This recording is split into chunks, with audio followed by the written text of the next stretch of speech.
Steve, you and I are into a puzzle game this week called Bonfire Peaks. This is one that's had my eye, but I think we're kind of left on a little different plane on this one, buddy.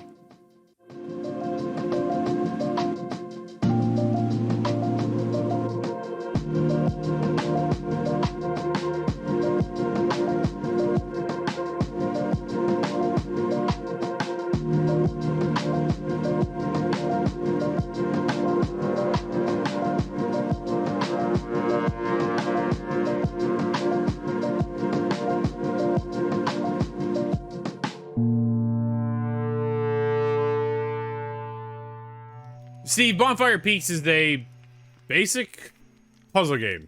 Through and through. This is all we do. It's a puzzle. So we had Bonfire Peaks as the main game. You get the base game, you're in there, and you're just figuring out puzzles, right? You basically been told to burn your box of stuff. And that's kind of where you're left at. And then from there, dude, we got the DLC. I'm like, okay, cool. Now we're into episode 1, right? We're into memories, lost memories. This is where we're at. We're kind of moving forward. I'm thinking, nice. Here we go. Base game Bonfire Peaks gets you the premise of what you're supposed to do. Solve the puzzles, move on to the next puzzle. Get the mechanics, lay the land kind of thing. Get into the next puzzle. Get into the DLC. Here comes the story. Nope. It's just more of the base game, Steve. And I was just kind of, man, why am I burning my stuff? Like, I think that's where I'm kind of just, I'm questioning, Steve. Why, Steve? I don't want to burn my stuff. Yes. I want my stuff. Why am I burning my stuff, Steve? Tell me. You got a lot of stuff to burn in this game. But all I'm going to say is, for me personally, I'm not a big lover of this art style, the voxel, Minecraft kind of style. Yeah. But I will say one thing. For the premise of this game, it works well. Because everything is blocky, and the idea is you get a crate or a box, you have to basically get to the fire pit to burn your stuff, and it's just going through, picking up blocks, making bridges, or just finding a way to get there. And the controls of the actual character is the grid system.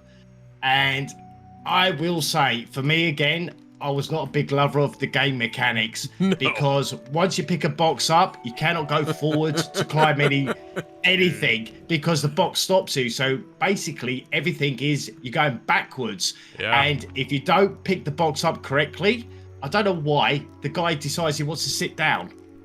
Yeah. So if I double tap the button, the dude just sits. I'm like, okay, we're just gonna chill now. I'm like, is this what we're doing? I'm trying to solve a puzzle. Why are you sitting down on me? But I felt like half the time, I was just walking backwards to try and get to the position I needed to be in to solve the puzzle. Some of these puzzles are like, dude, I'm impressed how tough they really are. I'm like, okay, obviously this is the entire game. It is just a giant puzzle. And if that's what you're in for a good time. But if you're looking for something a little bit more in-depth, don't look any further than this because this is all you get. You're just getting a puzzle game. And I was kind of hoping there would be a little bit more storytelling involved, right? So that part kind of left me out. I was just like, a little disappointed there. The fact that there is no story, the fact that I just walk backwards all the time blows my mind why I can't move forward. I'm like, why am I just walking backwards? And the controls, dude, they're clunky. They feel to the point where I had to move from the analog stick down to my D-pad because the D-pad allows you to turn in quarter increments, right? Where the analog stick is a lot more smooth and stuff like that. But in order for you to position and turn your corners, you literally just need to push on the D-pad once so that your guy flips. And then he flips the other way. And he flips, and I'm just like, okay, now I get to go backwards. Here we go.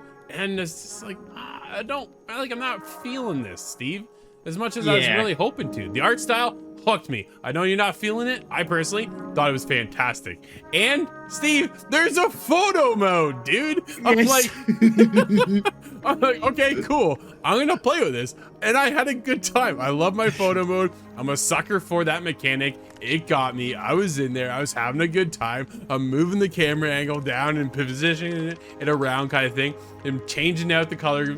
The color scheme you can do, but it's pretty basic. There's nothing there's not too much to it, but either way, it was, I don't know, dude, the game's charming, but it's just a little disappointing because I anticipated a bit more, especially when we got into DLC.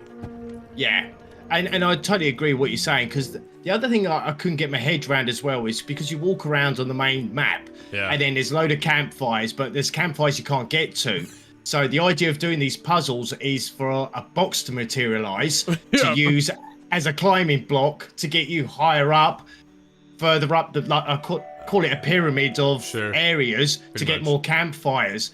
But I do say I do like the way they've done it in the DLC of introducing different things like waterfalls or like little things that shoot your blocks up.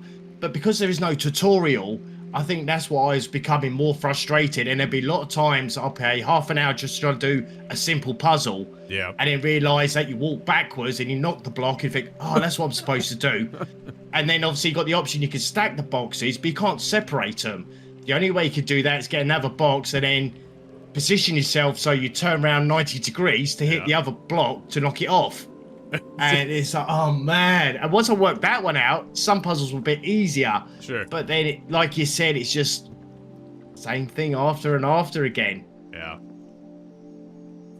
Steve, overall, I think neither one of us were all that impressed, right? I think we were having a good time, but not a fantastic time. We just wanted a little bit more. For me, I'm there at a 6.5. I wanted something out of the DLC that was going to give me more story as to why I'm burning my stuff, for example, kind of thing, right? It's just a lot of rinse and repeat. Here's another puzzle, solve that one. Okay, good, now you're done. Now solve another one. And it's just over and over and over again. Not really for me, man.